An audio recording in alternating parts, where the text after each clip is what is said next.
ఓ పక్కన వైఎస్ఆర్ కాంగ్రెస్ పార్టీ శ్రేణులు మొరేల్ దెబ్బతినున్నారు. 11 సీట్లకు పరిమితం కావడం అసలు వాళ్ళ జీవితంలో ఊహించలేదు.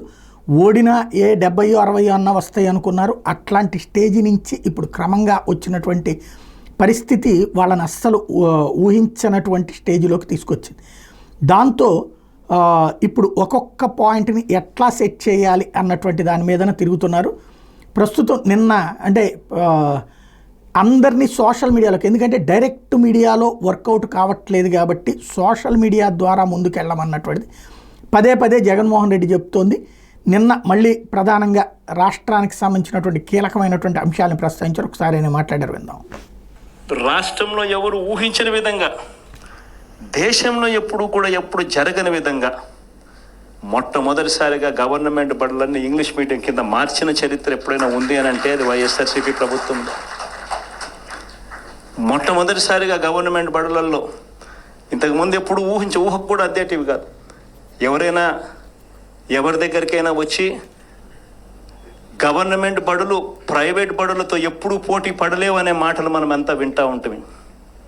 మొట్టమొదటిసారిగా ప్రైవేటు బడులు గవర్నమెంట్ బడులతో పోటీ పడే పరిస్థితి ఎప్పుడైనా వచ్చింది అని అంటే అది ఒక్క వైఎస్ఆర్సీపీ ప్రభుత్వ హయాంలో మాత్రమే. మొట్టమొదటిసారిగా బడులలో నాడు నేడు కార్యక్రమంతో బడులు రూపురేఖలు మారాయి. మొట్టమొదటిసారిగా 6వ తరగతి నుంచి ప్రతి క్లాస్ రూమ్లోనూ ఇంటరాక్టివ్ ఫ్లాట్ ప్యానల్స్తో డిజిటల్ బోధన ఎప్పుడైనా మొదలైంది అంటే అది వైఎస్ఆర్సీపీ హయాంలోనే మొదలైంది. అనంతపురం నుంచి సూపర్ 6లు సూపర్ 7లు అమలు చేయకపోవడానికి తోడు మనం ఇస్తా ఉన్న పథకాలన్నీ కూడా ఇవ్వకుండా వదిలేసినకు దానికి తోడు, వీటి అన్నిటికీ తోడు ఇంకా ఏం జరుగుతూ ఉంది. చంద్రబాబు నాయుడు ఎవరైనా ప్రశ్నిస్తే చాలు ఆ ప్రశ్నించే స్వరాన్ని అనగదొక్కుతూ రెడ్ బుక్ రాజ్యాంగం ఈరోజు ఎక్కడ పడితే అక్కడ గ్రామ స్థాయి నుంచి కనిపిస్తూ ఉంది. ఇన్ని విపరీతమైన పరిస్థితుల మధ్య స్కాముల మీద స్కాములు జరుగుతూ ఉన్నాయి.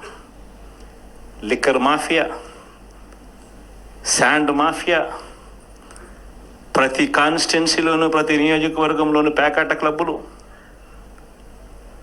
ఇవన్నీ కాక ఏ నియోజకవర్గంలో అయినా కానీ మీకు ఒక ఫ్యాక్టరీ ఉండి ఆ ఫ్యాక్టరీ నడుపుకోవాలన్నా, లేదా మీ నియోజకవర్గంలో ఏదైనా మీరు మైన్ ఉండి మైనింగ్ చేసుకోవాలన్నా, ఏది జరగాలన్నా కూడా ఎమ్మెల్యే దగ్గరికి వెళ్ళి ఎమ్మెల్యేకి డబ్బులు ఇస్తే తప్పునిచ్చి ఈరోజు జరగని పరిస్థితి.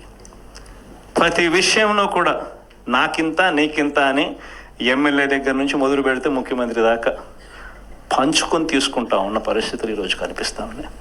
ఈరోజు ఉద్యమ బాట పట్టడానికి, పోరాట బాట పట్టడానికి ఇక సమయం మనమంతకు మనమే ముందుకు తీసుకొని రావాల్సిన. ఓవరాల్గా జగన్ అయితే పిలుపునిస్తున్నాడు. ఇంతవరకు అయితే స్పందన చాలా తక్కువగా ఉంది. ఇప్పుడు మరి ఏమైనా స్పందిస్తారా చూడాలి.